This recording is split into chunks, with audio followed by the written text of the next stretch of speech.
देशों के हथियार और सपोर्ट भी भारत का कुछ नहीं बिगाड़ पाए। भारत के हथियारों के सामने चीन ने अपनी मिसाइल को कबाड़ होते देखा। यही वजह है कि जो पाकिस्तान भारत से 48 घंटे लड़ने का प्लान बना रहा था, वो 3 से 4 घंटे में सीज फायर के लिए गिड़गिड़ाने लगा। आज सेना ने फिर से यह बताया कि पाकिस्तान के गुहार लगाने पर ही युद्ध रुका।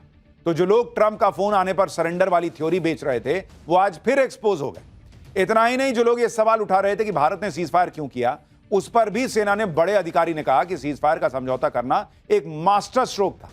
भारत ने एकदम सही समय पर सीज फायर का समझौता किया और उसकी वजह यह है कि भारत ऑपरेशन सिंदूर के दौरान तय किए गए मकसद को पूरा कर चुका था।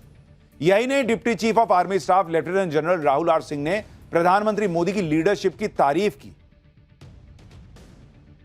Defining thing was that leadership, the strategic messaging by leadership was unambiguous.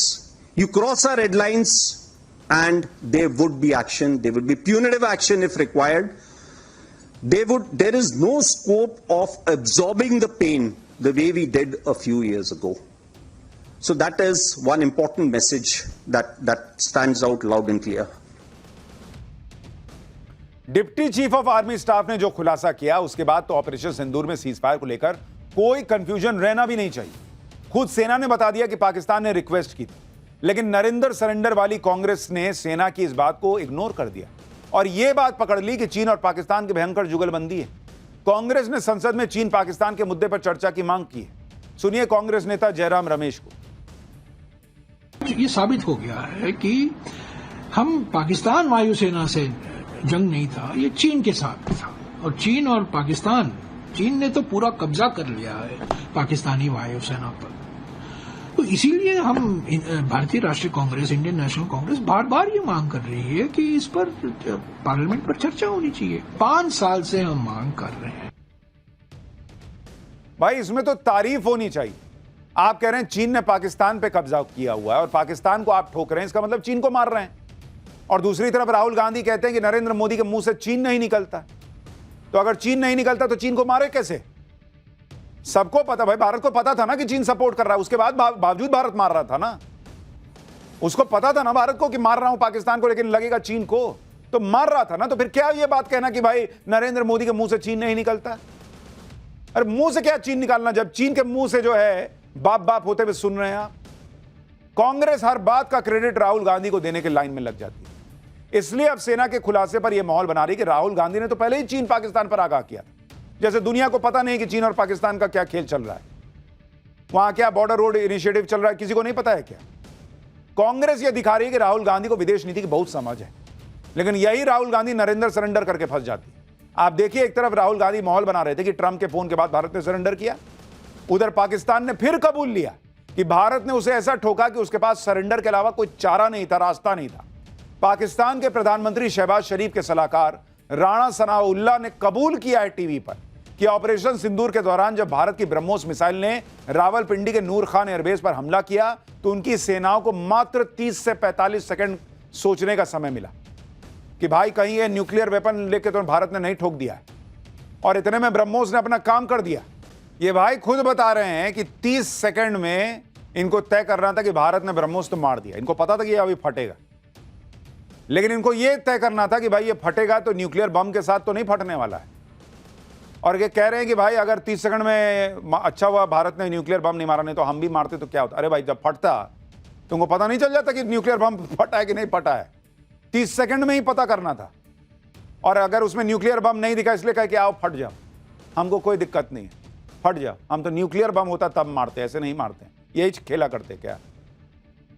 गजबे लोग हैं ये लोग। ऑपरेशन सिंदूर के करीब 2 महीने बाद भी पाकिस्तान भारत की ब्रह्मोस मिसाइल के डर से बाहर नहीं आ रहा है, जबकि उसे चीन और तुर्की सपोर्ट कर रहे थे। पाकिस्तान की धुलाई के आड़ में चीन तो अपने हथियारों की टेस्टिंग कर रहा था, वो तो मूर्ख बना रहा था इसको।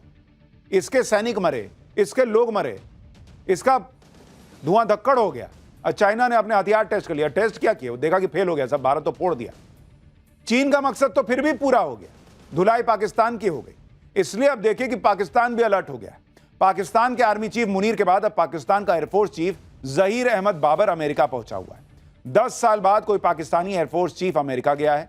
पाकिस्तान इस यात्रा के जरिए अमेरिका से रक्षा सहयोग बढ़ा रहा है, लेकिन पाकिस्तान के पास तो 80% हथियार चीन के हैं। अगर वो अमेरिका से हथियार लेगा तो चीन के कोटे वाले हथियारों पर कैंची चलानी होगी। वैसे भी ऑपरेशन सिंदूर के बाद चीन के हथियारों पर पाकिस्तान का भरोसा उठ ही गया होगा। ऑपरेशन सिंदूर में भारत ने चीन के HQ-9 एयर डिफेंस सिस्टम को फोड़ दिया था, PL-15 चाइनीज मिसाइल को फोड़ दिया, चीन के एयरक्राफ्ट J-10 को कबाड़ बना दिया। यानी चीन जिन अहम चीजों पर युद्ध लड़ गया उसे भी भारत ने फुस कर दिया। चीन के हथियारों का जनाजा निकल गया। शायद यही वजह है कि पाकिस्तान के जनरल अमेरिका का चक्कर लगा रहे हैं कि कोई तो हथियार अमेरिका वाला मिल जाए, चीन तो पिटवा देगा, मरेंगे हम। लेकिन ये तो चल रहा है साहब। लेकिन आप नरेंद्र मोदी की स्थिति देखिए कि कितने मोर्चे पे वो लड़ रहे हैं। इंटरनल पॉलिटिक्स तो राहुल गांधी और जो करते हैं सो है ही है। उधर पाकिस्तान लड़ता है लेकिन पीछे से चीन, तुर्की सब भिड़े हुए हैं। और चूंकि भारत की अर्थव्यवस्था रॉकेट बनी हुई है तो ट्रंप वगैरह जो है वो इधर उधर से जो है उनकी वो आग लगी रहती कि कैसे भारत को रोके, क्या करें। मतलब हर तमाम मोर्चे खुले और ये होता है। आप भी दफ्तर में काम करते होंगे, जब ज्यादा अच्छा काम कीजिएगा 10 लोग जो है वो टांग खींचने वाले आते हैं। सेम हाल इस वक्त तेजी से उभरते बढ़ते भारत का हो रखा है। खैर, भारत को तो नरेंद्र मोदी का नेतृत्व मिला हुआ है, लेकिन बीजेपी का नेतृत्व चेंज होने वाला है और पाठशाला में अगला चैप्टर उसी पर है। बीजेपी का नया अध्यक्ष कौन बनने जा रहा है, वो नाम जिस पर मुहर लगनी तय हो गई है क्या? 2 दिन में ऐसा क्या हुआ कि बीजेपी का नया अध्यक्ष चुना जाना फाइनल हो गया? बीजेपी को पहली बार महिला अध्यक्ष मिलने जा रही है। कहानी में बड़ा ट्विस्ट है, अब इसका चैप्टर खोल रहा हूं। इस वक्त बीजेपी के अंदर जबरदस्त हलचल मची हुई है। 2 दिन में इतने दनादन फैसले हुए हैं कि लोग हैरान रहे कि चल क्या रहा है। उधर आरएसएस की भी एक मीटिंग आज से दिल्ली में शुरू हो गई। एक तरफ आरएसएस की मीटिंग, दूसरी तरफ बीजेपी के अंदर धड़ाधड़ नए फैसले।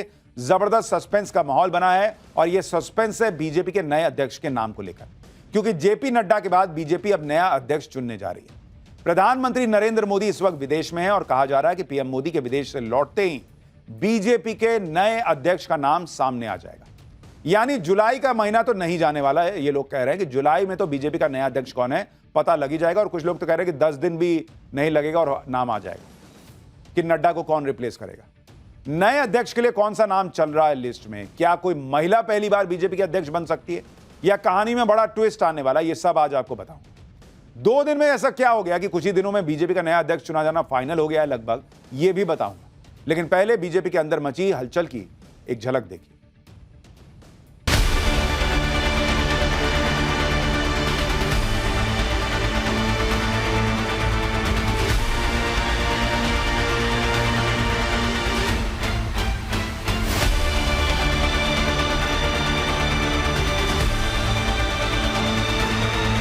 जो पार्टी ये कहती हो कि दुनिया की सबसे बड़ी पार्टी है, अध्यक्ष महोदय वो अपना राष्ट्रीय अध्यक्ष नहीं चुन पाए अभी तक। इस सामने जितनी पार्टियां हैं उनका राष्ट्रीय अध्यक्ष उन 5 लोगों को ही चुनना है परिवार के।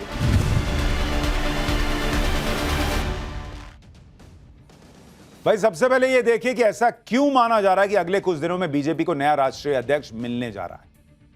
इसका पहला इशारा आज से दिल्ली में शुरू हुई आरएसएस की बैठक से मिल रहा है। यह तस्वीर है उसी बैठक की है। बीजेपी के अध्यक्ष चुनाव में इस बैठक की अहम भूमिका रहेगी माना जा रहा है। दिल्ली के केशव कुंज में आरएसएस के दफ्तर में संघ के सभी प्रांत प्रचारकों की बैठक शुरू हुई।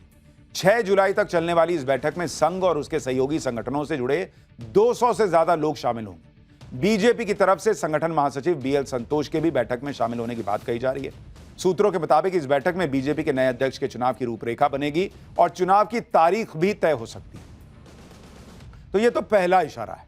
दूसरा इशारा यह कि आरएसएस की बैठक खत्म होने के कुछ दिनों बाद ही यानी 8 या 9 जुलाई को पीएम मोदी अपने सबसे लंबे विदेश दौरे से वापस लौट रहे हैं।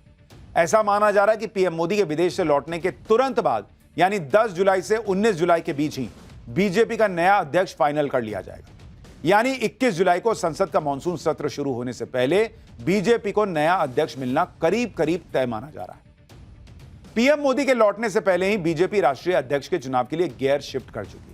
पिछले कुछ दिनों में बीजेपी के 9 राज्यों में अध्यक्ष चुन लिए गए और उसके साथ ही बीजेपी के राष्ट्रीय अध्यक्ष के चुनाव के लिए एक जरूरी कोरम को पूरा कर लिया गया। अब ऐसा क्यों हुआ? बीजेपी अध्यक्ष चुनने की प्रक्रिया के बारे में आपको बताता हूं। यह एक लंबी प्रोसेस होती है जिसमें बीजेपी हाईकमान के साथ राष्ट्रीय और प्रदेश के संगठन के नेताओं से बात की जाती है। इस पद के लिए संघ की सलाह पर भी विचार किया जाता है। बीजेपी के संविधान के मुताबिक कम से कम 50% यानी आधे राज्यों में संगठन चुनाव के बाद ही राष्ट्रीय अध्यक्ष का चुनाव किया जा सकता है। इस लिहाज से देश के 19 राज्यों में संगठन के चुनाव के बाद ही बीजेपी के राष्ट्रीय अध्यक्ष का चुनाव हो सकता था और अब तो 37 में से 22 राज्यों में बीजेपी के संगठन चुनाव पूरे हो चुके हैं। भारतीय जनता पार्टी के संविधान की धारा 19 में अध्यक्ष के चुनाव के लिए नियम भी बनाए गए हैं। इसके मुताबिक राष्ट्रीय परिषद और प्रदेश परिषदों के सदस्य मिलकर राष्ट्रीय अध्यक्ष का नाम तय करते हैं। अध्यक्ष पद का चुनाव पार्टी के राष्ट्रीय कार्यकारिणी में बनाए गए नियमों के मुताबिक होगा। अध्यक्ष बनने के लिए जरूरी है कि चुनाव के लिए नॉमिनेशन करने वाला व्यक्ति कम से कम 15 साल तक पार्टी का प्राथमिक सदस्य रहा हो। इसके अलावा प्रदेश या राष्ट्रीय कार्यकारिणी के कम से कम 20 सदस्य अध्यक्ष के चुनाव के लिए किसी व्यक्ति के नाम का प्रस्ताव पेश कर सकते हैं। इस प्रस्ताव पर कम से कम 5 प्रदेशों के प्रदेश कार्यकारिणी के सदस्यों की सहमति होनी जरूरी होती है। इन्हीं सब औपचारिकताओं को पूरा करने की वजह से बीजेपी के नए अध्यक्ष के चुनाव में देरी हो रही थी, जिस पर विपक्षी पार्टियों ने बीजेपी को निशाने पर बार बार लेने की कोशिश भी की। अप्रैल की शुरुआत में संसद में वक्फ बिल पर चर्चा के दौरान सपा अध्यक्ष अखिलेश यादव ने भी अध्यक्ष के चुनाव में हो रही देरी के लिए बीजेपी को घेरने की कोशिश की थी। हालांकि अमित शाह ने ऐसा जवाब दिया कि फिर अखिलेश यादव चुप ही हो गए। बीजेपी अध्यक्ष के चुनाव पर जो सवाल उठ रहे थे और अमित शाह ने क्या जवाब दिया था, एक बार आपको दिखाता हूं, उसके बाद बताता हूं कि भाई वो नाम कौन से हैं जिनकी चर्चा चल रही है कि अगला बीजेपी अध्यक्ष तो यही होगा। जो पार्टी ये कहती हो कि दुनिया की सबसे बड़ी पार्टी है, अध्यक्ष महोदय वो अपना राष्ट्रीय अध्यक्ष नहीं चुन पाए अभी तक।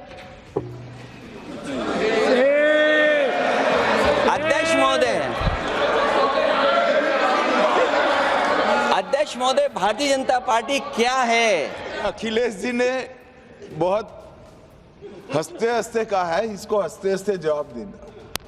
ये सामने जितनी पार्टियां हैं उनका राष्ट्रीय अध्यक्ष उन 5 लोगों को ही चुनना है परिवार के। हमें माननीय अध्यक्ष जी करोड़ों सदस्यों में से 12-13 करोड़ सदस्य प्रक्रिया कर कर चुनना है तो देर लगती है। आपके यहां जरा भी देर नहीं लगेगी। मैं कह देता हूं अभी 25 साल तक आप अध्यक्ष हो जाओ, नहीं बदल सकता। हालांकि अब बीजेपी ने नया अध्यक्ष चुनने के लिए सभी जरूरतों को पूरा कर लिया है। खबर है कि उम्मीदवारों के नाम भी फाइनल हो चुके हैं। तो सवाल उठता है कि कौन सा चेहरा है जिसे बीजेपी से बड़ी जिम्मेदारी मिलने जा रही है। बीजेपी में नए अध्यक्ष के चुनाव को लेकर चल रही हलचल के बीच जिन नामों की चर्चा सबसे ज्यादा है उनके बारे में आपको बताता हूं। पहला नाम जिन्हें फ्रंट रनर भी कहा जा रहा है वो है भूपेंद्र यादव का। ये दूसरी बार केंद्रीय मंत्री बने हैं। इनके पास फिलहाल पर्यावरण मंत्रालय की जिम्मेदारी है। बीजेपी के राष्ट्रीय सचिव रह चुके हैं। भूपेंद्र यादव को बीजेपी में स्ट्रैटेजी वॉर रूम का एक्सपर्ट माना जाता है। आरएसएस के करीबी माने जाते हैं। यादव हैं, ओबीसी समुदाय से आते हैं।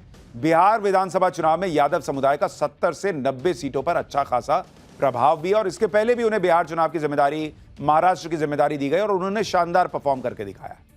दूसरा नाम धर्मेंद्र प्रधान का चल रहा है। मौजूदा सरकार में शिक्षा मंत्री हैं। धर्मेंद्र प्रधान पीएम मोदी और गृह मंत्री अमित शाह के भरोसेमंद माने जाते हैं और 2014 से लगातार मंत्री पद संभाल रहे हैं। ये ओडिशा के ओबीसी समुदाय से आते हैं। अगर पिछड़ा वर्ग से अध्यक्ष बनाने का बीजेपी विचार कर रही है तो इस समीकरण में धर्मेंद्र प्रधान भी फिट बैठते हैं। तीसरा नाम शिवराज सिंह चौहान का चल रहा है। कृषि मंत्री की जिम्मेदारी फिलहाल संभाल रहे हैं। 4 बार मध्य प्रदेश के मुख्यमंत्री रह चुके हैं। बीजेपी संगठन में उपाध्यक्ष की जिम्मेदारी संभाल चुके हैं। पार्टी का बड़ा ओबीसी चेहरा माने जाते हैं। चौथा नाम मनोहर लाल खट्टर का है। मोदी सरकार में बिजली मंत्री हैं। पीएम मोदी के करीबी हैं। आरएसएस में अच्छी पकड़ है। सख्त और ईमानदार छवि के नेता माने जाते हैं। ये 4 नाम जो हैं वो आगे चल रहे हैं। इसके अलावा बीजेपी के नए राष्ट्रीय अध्यक्ष को लेकर ये अटकलें भी चल रही हैं इस बार कि किसी महिला को पार्टी के अध्यक्ष पद की कमान सौंपी जा सकती है, क्योंकि यूपी, महाराष्ट्र, हरियाणा और दिल्ली में बीजेपी के शानदार प्रदर्शन के बाद दिल्ली में महिला चेहरे को मुख्यमंत्री बनाया गया और संसद में महिलाओं के लिए 33% आरक्षण की बात तो बीजेपी कह ही रही है और संसद से इसके लिए बिल भी पास हो चुका है। ऐसे में माना जा रहा है कि महिला वोटर्स पर पैठ मजबूत करने के लिए पार्टी प्रेसिडेंट किसी महिला को भी बनाया जा सकता है। अगर ऐसा हुआ तो इसके लिए पीएम मोदी के मिशन साउथ को मजबूती देने के लिए जो 3 नाम आगे आते हैं उनकी चर्चा जोरों पर है। यह नाम है, पहला नाम निर्मला सीतारमण, जो मौजूदा सरकार में वित्त मंत्री हैं। निर्मला सीतारमण पार्टी में काफी मजबूत पकड़ बना चुकी हैं। उन्हें केंद्र सरकार में काम करने का लंबा अनुभव भी रहा है। सूत्रों के मुताबिक उनकी हाल ही में बीजेपी मुख्यालय में जेपी नड्डा और महासचिव बीएल संतोष के साथ मीटिंग भी हुई थी। उनका दक्षिण भारत का होना बीजेपी को दक्षिण भारत में मजबूत बनाने के रास्ते खोलेगा। दूसरा नाम डी पुरंदेश्वरी का है। दक्षिण भारत में बीजेपी का बड़ा चेहरा है। आंध्र प्रदेश के पूर्व मुख्यमंत्री और टीडीपी फाउंडर एनटी रामाराव की बेटी हैं। आंध्र प्रदेश भारतीय जनता पार्टी की पूर्व अध्यक्ष रह चुकी हैं। वो ऑपरेशन सिंदूर के बाद अलग अलग देशों में भेजे गए प्रतिनिधि मंडल का हिस्सा भी थी। तीसरा नाम वानती श्रीनिवासन का है। वानती श्रीनिवासन तमिलनाडु के कोयंबटूर दक्षिण सीट से विधायक और भारतीय जनता पार्टी की महिला मोर्चा की राष्ट्रीय अध्यक्ष रह चुकी है। वो लंबे समय से पार्टी के लिए काम कर रही हैं। वानती 1993 से बीजेपी के साथ हैं और संगठन में कई अहम पदों पर बनी रही हैं। बीजेपी के राष्ट्रीय अध्यक्ष के चुनाव पर देश की राजनीति में चर्चा इसलिए भी तेज है क्योंकि मौजूदा अध्यक्ष जेपी नड्डा पहले ही एक्सटेंशन पर चल रहे हैं। जनवरी 2023 में बीजेपी के राष्ट्रीय अध्यक्ष पद पर जेपी नड्डा का कार्यकाल खत्म हो गया था। फिर लोकसभा चुनावों की वजह से उनका कार्यकाल जून 2024 तक बढ़ाया गया। इसके बाद हरियाणा, महाराष्ट्र और जम्मू कश्मीर के अलावा दिल्ली विधानसभा चुनाव थे, तो जेपी नड्डा का कार्यकाल फिर आगे बढ़ा दिया गया। फिर पार्टी संगठन के चुनावों में देरी की वजह से उनका अध्यक्ष का चुनाव टलता रहा। लेकिन अब नए अध्यक्ष के चुनाव का रास्ता पूरी तरह क्लियर हो चुका है। ऐसे में माना जा रहा है कि संसद के मॉनसून सत्र की शुरुआत से पहले ही बीजेपी को नया राष्ट्रीय अध्यक्ष मिल सकता है, क्योंकि बीजेपी बिहार चुनाव में एक नए अध्यक्ष के साथ ही जाना चाहेगी ताकि एक रिदम बने, क्योंकि पहले बिहार का चुनाव है, फिर जो है वो बंगाल का चुनाव है और अलग अलग चुनाव और होने। तो बहुत जल्द मान के चलिए कि नए अध्यक्ष के नाम का ऐलान हो जाएगा।